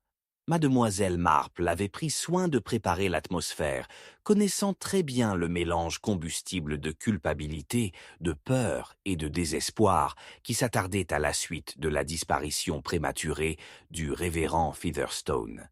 Les suspects se sont assis dans le salon, comme s'il était coincé, chacun une pièce d'un puzzle qu'elle aspirait à résoudre. L'air était épais, chaque souffle, lourd d'accusations tacites. Sarah était perchée nerveusement sur le bord d'une chaise, ses doigts jouant toujours avec le fil de sa robe, se penchant en avant avec une anticipation accrue. Lady Cressida entra ensuite, son visage pâle et ses yeux écarquillés. C'était comme si elle comprenait trop les enjeux maintenant. « Désolée d'être en retard », a annoncé Edward Langston, faisant irruption dans la pièce, baigné d'eau et agité, secouant des gouttelettes comme un chien. Il s'éloigna, son regard passant avec mal à l'aise de Lady Cressida à Robert Cressida, qui regarda les bras. Les armes traversaient avec défi, comme si l'on le osant s'expliquer. « Asseyez-vous, monsieur Langston », a déclaré mademoiselle Marple doucement, son comportement calme offrant un contraste frappant avec la tempête à l'extérieur. Alors qu'il prenait sa place, un scintillement d'anxiété traversa ses pensées. Il y avait quelque chose de différent à propos d'Edward ce soir, un sentiment palpable d'effroi qui a fait battre son cœur comme la pluie contre la fenêtre. « Merci d'être venu. » La voix de mademoiselle Marple a stabilisé le groupe assemblé, ses yeux perçants en surveillant chaque personne. « Je pensais qu'il était nécessaire de vous rassembler tous après nos dernières discussions déchirantes. La mort du révérend a laissé plus de questions que de réponses. » Son regard s'attarda sur Edward et elle a senti la tension qui s'y trouve. « La vérité, mademoiselle Marple, est que nous ne sommes pas tous destinés à la culpabilité. » interdit Robert, le bord du ressentiment s'évasant dans sa voix. « Certains d'entre nous ont des familles, l'héritage. » Ces paroles trahissaient le caractère sacré du lien paternel qu'il souhaitait désespérément protéger, suggérant plus qu'une loyauté familiale, faisant allusion à des motifs plus profonds. « En effet, » a reconnu mademoiselle Marple avec un signe de tête ciblé. « Pourtant, les secrets peuvent souvent tisser des liaisons plus serrées que les relations. » Elle se pencha en avant, chaque mot soigneusement choisi. « Ce soir, j'ai décidé de promulguer un certain exploitation, si vous voulez. » Elle a regardé avec intérêt la tension s'épaissit dans la pièce, fait face à de plus en plus sceptiques. « Alors que nous décolleurs des couches, nous révélerons peut-être plus que de simples excuses. » Elle a sorti un petit objet, un médaillon argenté terni. Cela a été trouvé près de la scène de la mort du révérend. Son propriétaire reste un mystère, mais je soupçonne que l'un de vous, Mig, il en sait plus que vous ne l'avez laissé. Sarah haletait, l'atmosphère crépitait. Où l'avez-vous trouvé? C'était dans l'étude, logé sous un plancher lâche, a expliqué mademoiselle Marple, regardant la honte se laver le visage d'Edward, un masque fragile qui s'effondrera à la vue même du médaillon. Je n'ai jamais vu ça auparavant, parlait-il à la hâte, mais à mademoiselle Marple, son ton a sonné creux. Alors que la faible lumière mettant en évidence ses cheveux mouillés, accrochés à son front, elle remarqua le pouls dans son cou palpitant comme une cloche d'avertissement.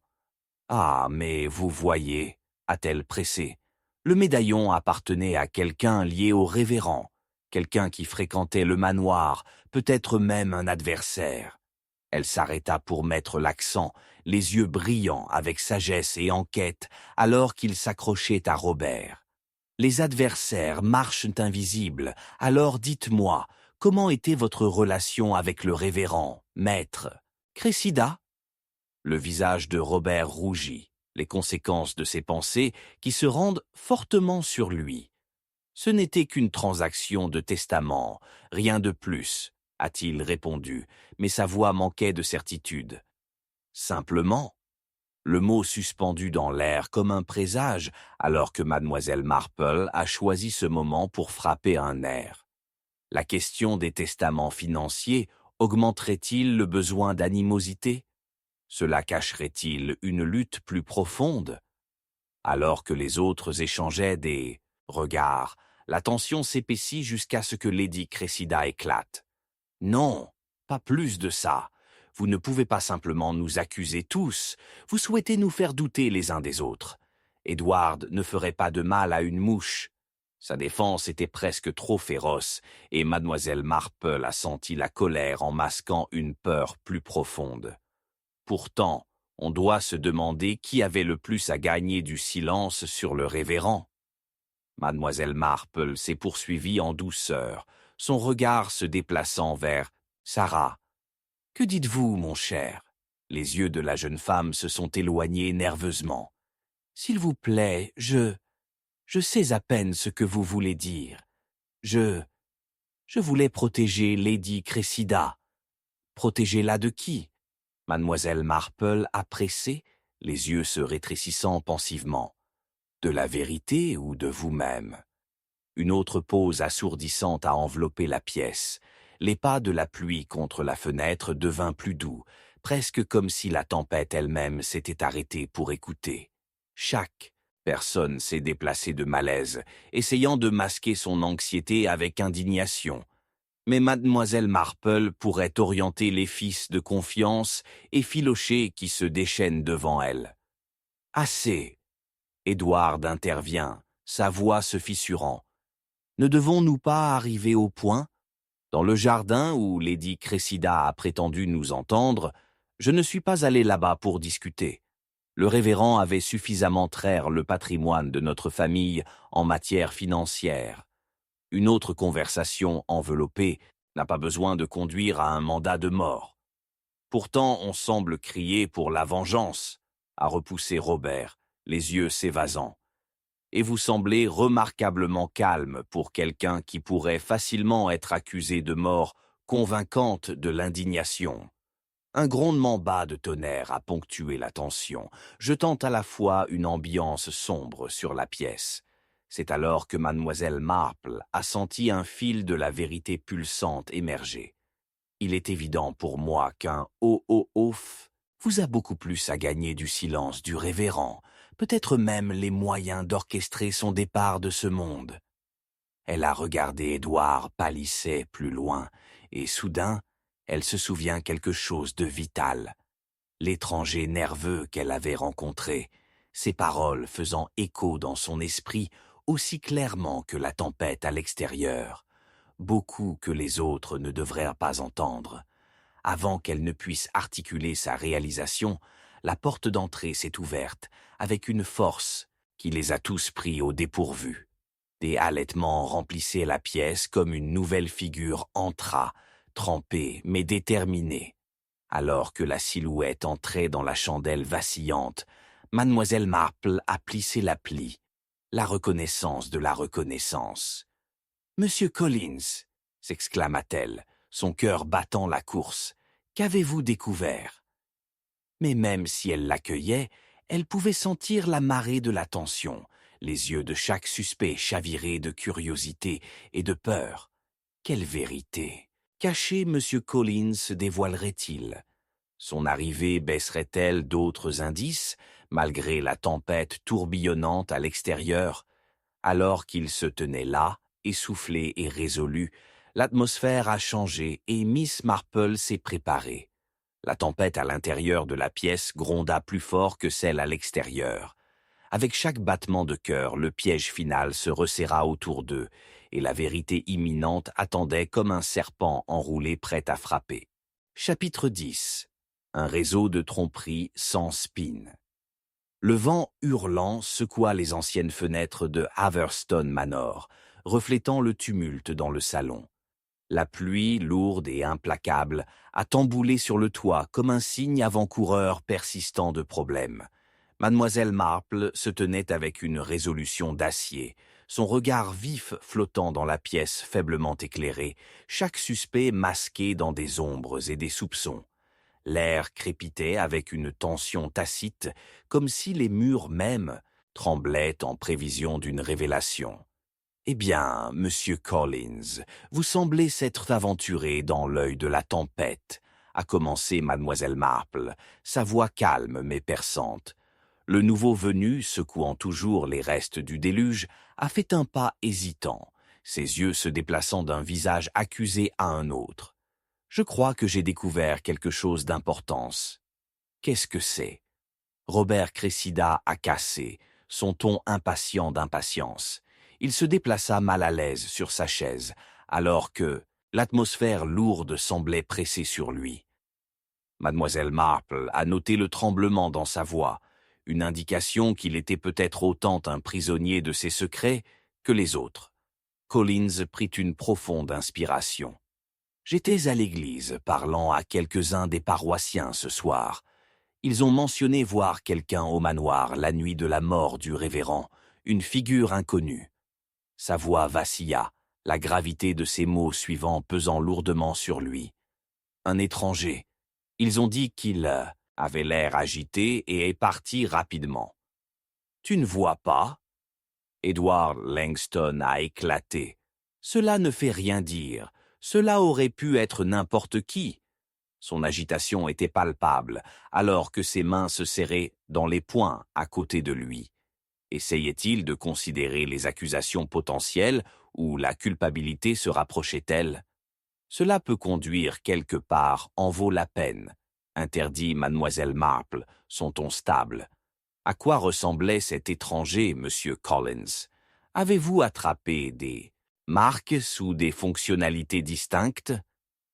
Collins fronça les sourcils de concentration, la chandelle jetant des ombres vacillantes sur son visage. Je n'ai pas eu de vue claire, mais il y avait quelque chose, la façon dont il se déplaçait, presque furtivement. Et son manteau, ça avait l'air, je ne sais pas, peut-être un peu en lambeaux. Il regarda autour de la pièce.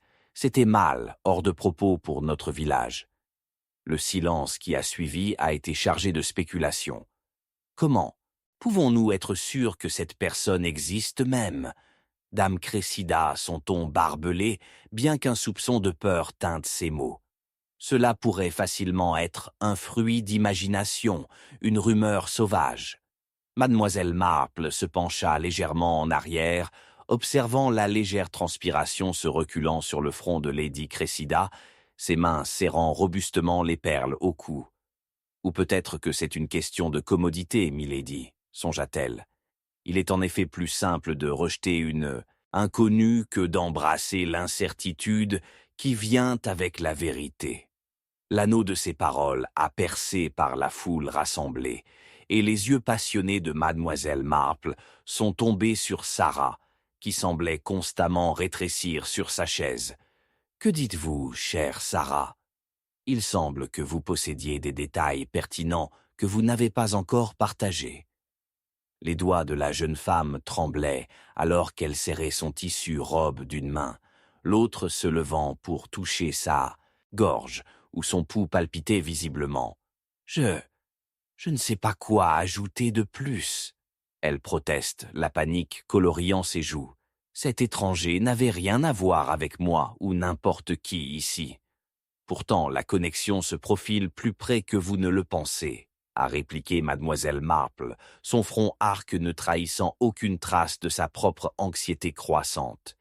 Vos paroles parlent maintenant de l'instinct et de la peur.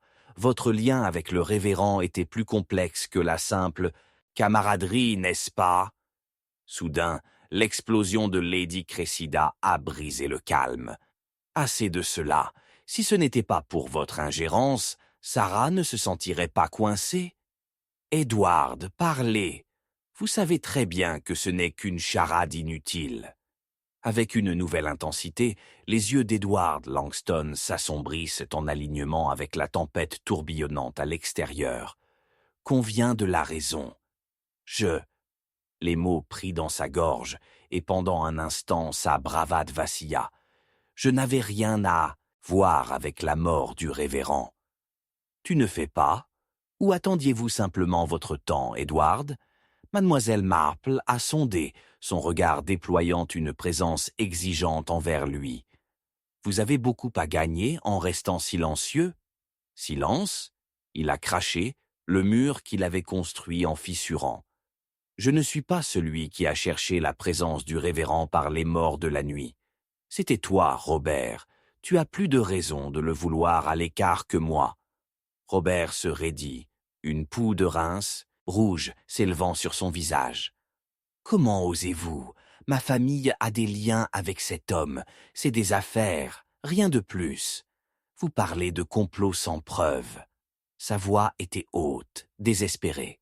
Pourtant, vous en vouliez à ces tentatives de contrôler votre héritage, a poursuivi mademoiselle Marple, sans se laisser décourager. La nature humaine, en particulier dans les temps sombres, se montre de manière curieuse.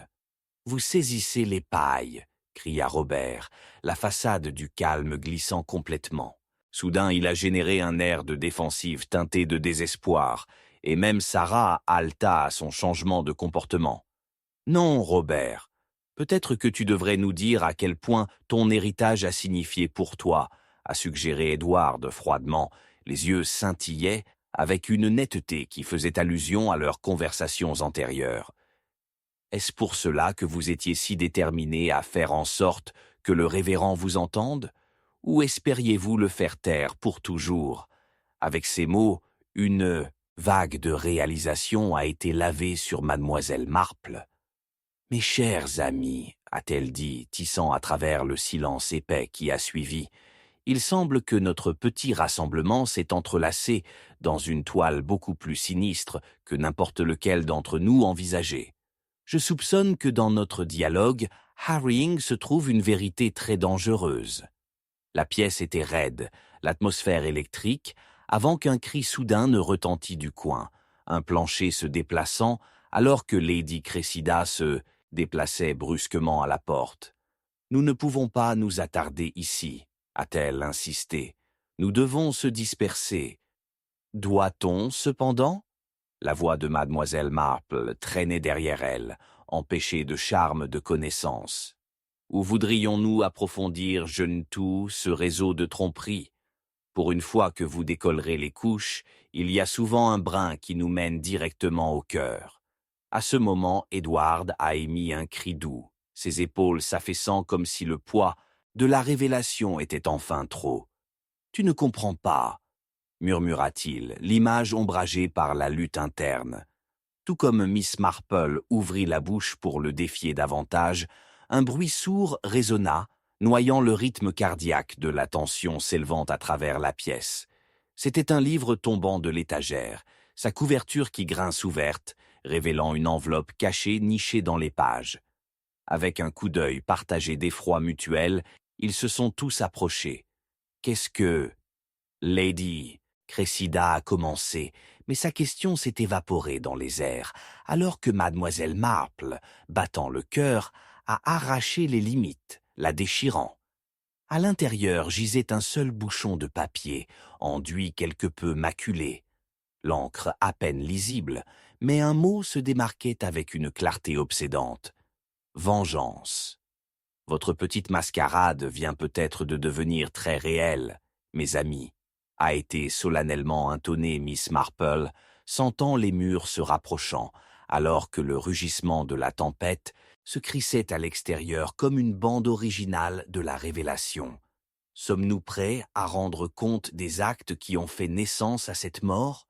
Alors que la bougie scintillait de façon inquiétante, manquant son point de cire, mademoiselle Marple s'est rendue compte que leur recherche d'innocence avait ainsi révélé une intention bien plus sombre qu'elle ne l'avait imaginée précédemment. En regardant ses compagnons, elle sentit la légère inverse de la trahison projeter son ombre sur leur masque, autrefois innocent. La vérité, complexe et impitoyable, était sur le point de s'effondrer, révélant la tromperie sans spin qui était au cœur du manoir Haverstone. À chaque battement de cœur, elle s'est accumulée pour ce qui est venu ensuite, sachant qu'ils ont basculé sur le précipice des confessions choquantes et des illusions brisées. Chapitre 11. La clé volée. Le vent hurla férocement au Haverstone Manor, sa lamentation résonnant dans les couloirs, comme s'il pleurait les secrets qui s'accrochaient au mur même. Un éclair a illuminé la pièce pour un moment éphémère, révélant mademoiselle Marple debout avec l'enveloppe froissée toujours dans sa main, son expression un mélange de contemplation et de détermination. Il y a quelques instants, ils avaient déniché un seul mot, vengeance. Mais maintenant un plus grand mystère se profile sur eux, ce qui exigeait la clarté. La lueur aux chandelles clignote une fois de plus, jetant des ombres vacillantes contre les coins sombres, alors que Miss Marple sentait l'épaississement de l'atmosphère avec des révélations non excitées. « Mesdames et messieurs », a-t-elle commencé, sa voix stable malgré la tempête à l'extérieur, nous nous tenons à un moment critique dans notre poursuite de la vérité. Nos discussions précédentes ont dévoilé des fils, des threads qui doivent maintenant être tissés ensemble pour démasquer l'abat-pliage de la tromperie qui cache la clé de notre mystère. Peut-être que cette clé n'est pas simplement figurative, a déclaré Edward Langston, l'air pensif en se frottant le front. N'avons-nous pas une clé plus littérale qui nous a échappé ? Un frisson ondulait à travers Lady Cressida, ses yeux se précipitant nerveusement dans la pièce. « Que voulez-vous dire, Edward ? La clé de l'étude du révérend, qui n'a pas été comptabilisée depuis sa disparition ? Malheureuse, je ne peux pas secouer le sentiment qu'elle a une signification. Nous devons le trouver. » Avec cela, la pièce était infusée d'une tension palpable, tous les yeux fixés sur Miss Marple. L'accélération de son pouls trahissa la curiosité et l'effroi en elle. « Oui, la clé, murmura-t-elle, mais nous devons considérer ce qu'il se déverrouille. » Un coup soudain de tonnerre a ponctué ses paroles, attirant tous vers l'intérieur, comme pour souligner la gravité de leur conversation. Avec une habile nez de pratique, mademoiselle Marple a regardé vers le coin où les effets personnels du révérend n'avaient pas encore été dérangés. Nous devons y rechercher, son bureau peut toujours contenir des indices. Le groupe a hésité momentanément, un consensus silencieux se formant alors qu'il gravitait instinctivement vers l'étude. Alors qu'il se déplaçait, l'air fredonnait avec un sentiment de révélation imminente. Mademoiselle Marple a suivi le rythme avec eux, son esprit coulant comme la tempête à l'extérieur. Si la clé pour débloquer la vérité se trouvait dans ces 4 murs, elle la saisirait sûrement. En arrivant à l'étude, Edward a ouvert la porte, qui grinçait de façon inquiétante sur ses charnières rouillées. À l'intérieur, l'atmosphère était épaisse avec les parfums du cuir poussiéreux et du vieux parchemin, un monde intact depuis que le révérend l'occupait pour la dernière fois. Mademoiselle Marple s'est immédiatement intéressée à l'opulent bureau au centre de la pièce. Le bois poli, mais s'estompe, semblant garder une richesse d'histoires incalculables. Rechercher un tiroir ou un compartiment caché, tout ce qui nécessiterait une clé. Elle instruisa brusquement, et à sa demande, ils se sont divisés en paires, riant à travers le contenu de la pièce. « Je pense que j'ai trouvé quelque chose », s'exclama Sarah, sa voix est stable avec une confiance retrouvée. Se penchant sur une pile de lettres, elle a pointé une petite clé en laiton cachée sous la couche, inférieure, sa surface ternie d'âge. Cela pourrait-il être ça ? Avec les yeux écarquillés, mademoiselle Marple s'avança, les doigts planant sur la clé. C'est peut-être très bien, mais nous devons nous assurer que cela s'adapte avant de devenir trop hâtif. Edward regarda avec une attention ravie, chaque muscle se tenait dans une anticipation anxieuse. Où allons-nous l'essayer ? Le bureau ? Mademoiselle Marple secoua lentement la tête, un sillon réfléchi grignant son front. Non, je pense que ce serait trop évident. Nous devons considérer les endroits que le révérend a tenus en estime. Peut-être ce coin caché où il a gardé des éléments personnels d'importation. Le rire de la tempête à l'extérieur s'estompa, alors que mademoiselle Marple a conduit le groupe vers une vieille armoire poussiéreuse, nichée dans l'alcôve sombre. Ses portes sont apparues inoffensives, mais il portait des sculptures complexes, révélant l'artisanat maladroit d'un artisan local. Soigneusement, elle a saisi la clé et l'a insérée dans la serrure. Le mécanisme a cliqué avec un son gratifiant. Alors que la porte s'ouvrait, une vague de moindres les saluait, accompagnée de quelques revues dispersées et de la correspondance. Mais c'était un plus petit livre lié au cuir qui a attiré l'œil de mademoiselle Marple. Elle le tira doucement de l'étagère, ressentant le poids de sa signification.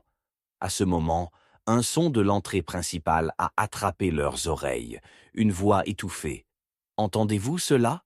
murmura Robert, son expression passant de la curiosité à la préoccupation. « C'est quelqu'un en dehors du manoir. » Mademoiselle Marple a échangé des regards en sachant avec Edward. « Nous ne devons pas l'ignorer. Ce peut être l'étranger décrit Collins, celui qui a déménagé avec une telle furtivité. Ou ce pourrait être un villageois cherchant un abri de la tempête, interdit Sarah avec appréhension, un carquois dans ses mots. Alors, ne sautons pas aux conclusions, mais faisons de l'exercice la prudence, a répondu fermement mademoiselle Marple, s'occupant du journal maintenant assis entre ses mains. À l'intérieur, des notes écrites dans un gribouillage précipité ont attrapé son regard. Des fragments de pensée ont dansé à travers les pages, un mélange des réflexions du révérend sur la moralité et des notes byzantines relatives aux affaires du village. La mention d'un nom particulier, cependant, a attiré l'attention de mademoiselle Marple, la provoquant une pause brusquement. La clé pour comprendre notre passé est dans l'ombre de Haverstone. Sua a-t-elle lu à haute voix, sa voix à peine au-dessus d'un murmure. Un silence soudain les a enveloppés, l'insinuation suspendue lourde dans l'air. Ensuite, comme un travail d'horlogerie, la porte s'est ouverte, le vent sauvage rampant dans la pièce, comme une silhouette trempée se tenait encadrée dans l'embrasure de la porte, sa présence jetant une ombre énigmatique contre la lumière vacillante. Toute l'attention a basculé vers le nouveau venu, essoufflé avec le poids des questions non opposées. « Pardonnez mon intrusion », a déclaré l'étranger, la voix graveleuse alors que le tonnerre roulait derrière lui, « mais je crois que je peux tenir les pièces restantes à ce puzzle impie. » Avec cette révélation, la tension a bondi dans la pièce et mademoiselle Marple a senti les émunes de la révélation sur le fond lourd de la tempête. Il est devenu clair qu'ils n'étaient plus simplement des pions dans un jeu plus grand. Ils étaient entrés sur un chemin avec entrave à la tête, avec des secrets et des mensonges. La clé du mystère, une fois éloignée, se sont dit désormais alléchantes au bord de la découverte. Son cœur battait une vigueur renouvelée alors que des morceaux de l'énigme labyrinthique commençaient à s'aligner.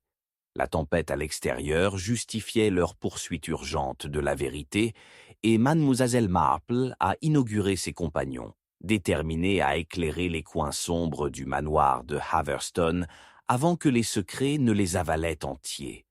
Tout comme sa résolution s'est solidifiée, elle a senti les débuts faibles d'un jeu plus large et beaucoup plus complexe, laissant la promesse de la vérité suspendue dangereusement dans les airs. Et avec cela, alors que le tonnerre grondait, les secrets de Haverstone ont également commencé à remuer, prêts à se dérouler et à révéler ce qui se trouvait sous la surface de leur village calme. Chapitre 12. Une vérité pas tout à fait cachée.